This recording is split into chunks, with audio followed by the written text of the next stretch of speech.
ये कोई कहानी नहीं, ये वाकया है अली और उसके दोस्तों का, कि कैसे एक शर्त अली और उसके दोस्तों के लिए मुसीबत बन गई। चलिए फिर शुरुआत करते हैं। लाहौर के एक मोहल्ले में अली का घर था।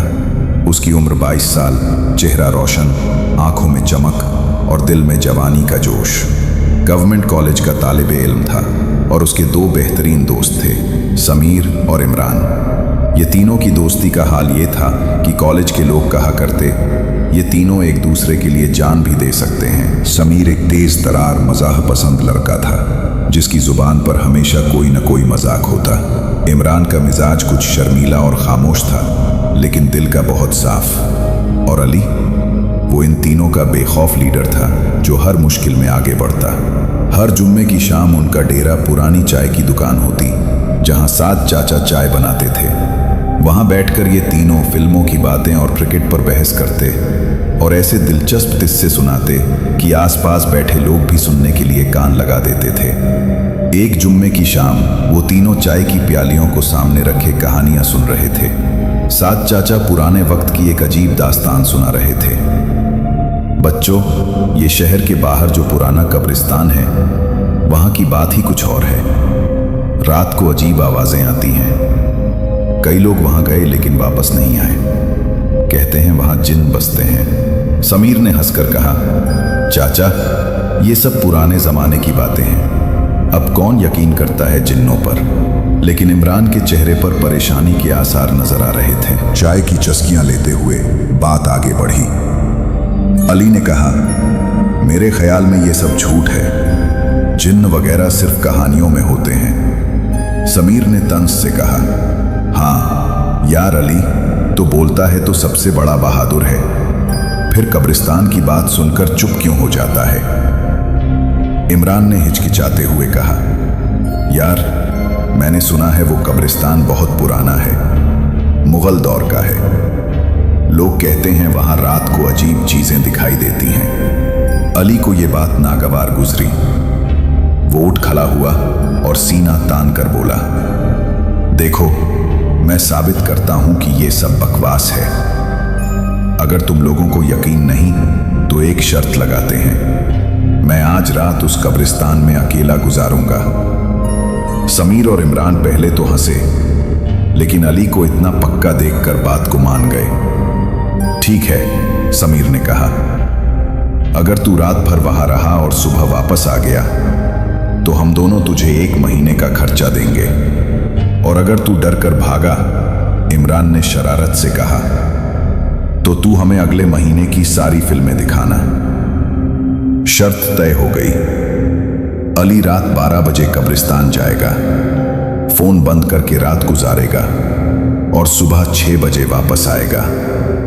घर जाते वक्त अली के दिल में हल्की सी घबराहट जरूर थी, लेकिन दोस्तों के सामने अपनी इज्जत का सवाल था। घर पहुंचकर अली ने देखा कि उसकी माँ किचन में खाना तैयार कर रही थी।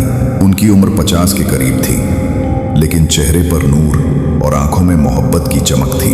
अली बेटा, आ गया, खाना तैयार है, माँ ने प्यार से कहा। अली ने खाना खाया, लेकिन उसका दिल बेचैन था। रात को जब वो निकलने की तैयारी कर रहा था तो माँ ने पूछा, बेटा, रात को कहाँ जा रहे हो? अली ने झूठ बोला, माँ, समीर के घर जा रहा हूँ, कल उसका इम्तिहान है, पढ़ने में मदद करूंगा। माँ ने कुछ शक से देखा, लेकिन फिर दुआ दी, अल्लाह तुझे महफूज रखे, सुबह जल्दी आ जाना। अली को बुरा लगा। वो माँ से झूठ बोलना नहीं चाहता था, लेकिन सच बताने की हिम्मत भी नहीं थी। रात के 11 बज चुके थे जब अली घर से निकला। मोटरसाइकिल पर सवार होकर वो शहर से बाहर की तरफ चल पड़ा। रास्ते में समीर और इमरान का इंतजार था। यार, अभी भी वक्त है वापस जाने का, इमरान ने कहा। हरगिज नहीं, अली ने जवाब दिया, शर्त है। कब्रिस्तान शहर से तकरीबन 5 किलोमीटर दूर था। वहां पहुंचते पहुंचते 12 बज गए। कब्रिस्तान का गेट लोहे का बना हुआ था, जिस पर जंग लग चुकी थी। अंदर बहुत अंधेरा था। बस अब हम चलते हैं, समीर ने कहा, सुबह मिलते हैं हीरो। अली ने टॉर्च जलाई और गेट खोलकर अंदर कदम रखा। उसका दिल जोर जोर से धड़क रहा था, लेकिन वो खुद को समझाता रहा कि ये सिर्फ कब्रें हैं, कोई डरने वाली बात नहीं। कब्रिस्तान अंदर से बहुत पुराना लग रहा था। अलग अलग साइज की कब्रें, कई पेड़ और घास। अली ने एक बड़ी कब्र के पास जगह बनाई और बैठ गया। हवा ठंडी थी और पेड़ों की शाखाएं एक अजीब सी आवाज निकाल रही थीं, जैसे कोई सरगोशी कर रहा हो। अली ने एयरफोन्स लगाकर गाने सुनने शुरू किए ताकि खौफ का एहसास कम हो। रात के 2 बजे अचानक एयरफोन्स की आवाज बंद हो गई। बैटरी फुल थी लेकिन कोई आवाज नहीं आ रही थी। अली ने एयरफोन्स निकाले और इधर उधर देखा। फिर उसे एक नर्म आवाज सुनाई दी, जैसे कोई औरत रो रही हो। आवाज करीब से आती महसूस हो रिगाढ़ी। अली ने टॉर्च उठाई और उसकी रोशनी चारों तरफ फैलाई। अचानक सामने से एक शक्ल नजर आई। वो एक लड़की थी जो इतनी खूबसूरत थी कि अली की सांस रुक गई। उसके चेहरे पर एक नूरानी रोशनी थी, आंखें सितारों की तरह चमक रही थीं। लाल दुपट्टा हवा में लहरा रहा था और बाल उसके कंधों पर बिखरे हुए थे। वो लड़की उसकी तरफ आई और नर्म आवाज में बोली, डरो मत, मैं नूर हूं, तुम यहाँ क्यों आए हो? अली ने हकलाते हुए अपनी शर्त की बात बताई। नूर ने हल्की सी मुस्कुराहट के साथ कहा, अच्छा, तो तुम अपने दोस्तों को साबित करना चाहते हो कि तुम बहादुर हो? जी हाँ, अली ने कहा, हालांकि उसकी आवाज में लर्जिश थी। ठीक है, मैं तुम्हारे साथ बैठूंगी, रात गुजर जाएगी, नूर ने कहा और अली के पास आकर बैठ गई। नूर की मौजूदगी में अली को अजीब सुकून महसूस हुआ था। उसकी आवाज में एक कशिश थी जो अली को अपनी तरफ खींच रही थी। तुम जिन्नों पर यकीन रखते हो? नूर ने पूछा। नहीं, मैं नहीं मानता, अली ने कहा। नूर ने हंसकर कहा, लेकिन मैं तो खुद एक जिन्न हूं। अली की आंखें हैरत से फैल गईं, लेकिन नूर की खूबसूरती और मेहरबान आवाज की वजह से उसे कोई खौफ नहीं हुआ था। नूर ने अली को पुरानी कहानियां सुनाई, मुगल बादशाहों के दौर की, जिन्नों की दुनिया की और मोहब्बत के कदीम अफसानों की। अली को लग रहा था जैसे वो किसी ख्वाब में है। अली, तुम्हारी कोई खास ख्वाहिश है? नूर ने पूछा। क्या मतलब? अली ने कहा। मैं तुम्हारी मदद कर सकती हूं, नूर ने कहा और उसकी आंखें अली पर टिक गईं। अली का दिल तेज धड़कने लगा। रात गुजरने के बाद जब सुबह की पहली किरण नजर आने लगी, नूर ने कहा, अली, मुझे जाना होगा, लेकिन याद रखना, मैं हमेशा तुम्हारे साथ हूं। सुबह 6 बजे अली कब्रिस्तान से बाहर आया। समीर और इमरान इंतजार कर रहे थे। यार, कैसा रहा? समीर ने पूछा। कुछ खास नहीं, बस आम सी रात थी, अली ने कहा, लेकिन उसके चेहरे पर एक अजीब सा नूर था। वाह जी, तूने सच में पूरी रात गुजारी? इमरान ने हैरत से कहा। शर्त है, अली ने कहा। अब मेरी 1 महीने की ट्रीट का इंतजाम करो।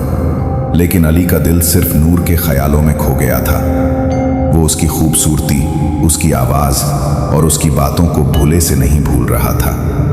अगली रात से अली को नूर के ख्वाब आने शुरू हो गए।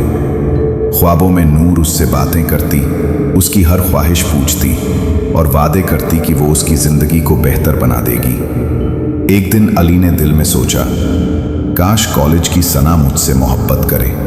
सना उनके क्लास की सबसे खूबसूरत लड़की थी जो अली को बहुत पसंद थी। अगले दिन अजीब बात यह हुई कि सना ने खुद अली से बात की। पहले तो अली हैरान हुआ, फिर खुश। आहिस्ता आहिस्ता वो दोनों दोस्त बन गए। अली खुश तो था, लेकिन उसके दिल में नूर का ख्याल भी बसा हुआ था। रात को नूर ख्वाबों में आई और बोली, अली, मैंने तुम्हारी ख्वाहिश पूरी की, लेकिन सना को भूल जाओ, तुम सिर्फ मेरे हो।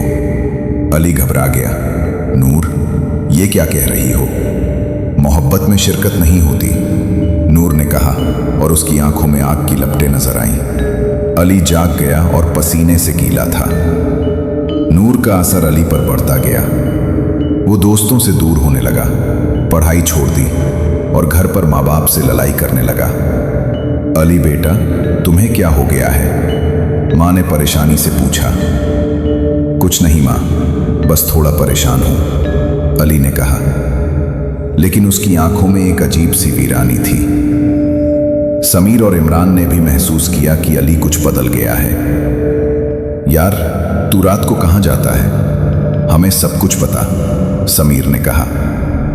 लेकिन अली नूर के बारे में खामोश रहा। अली अब हर रात कब्रिस्तान जाता और नूर से मिलता। नूर उससे बातें करती और उसे अपनी मोहब्बत का यकीन दिलाती। अली को लगता ये मोहब्बत है, लेकिन नूर की हसद उस पर भारी पड़ने लगी। जब अली सना से बात करता तो नूर गुस्से में आती और सना को खौफनाक ख्वाब दिखाती। एक दिन सना ने कहा, अली, मुझे एक लड़की के ख्वाब आते हैं जो मुझे धमकियां देती है। वो कहती है तुम उसके हो। अली समझ गया ये नूर का काम है। नूर, ये क्या कर रही हो?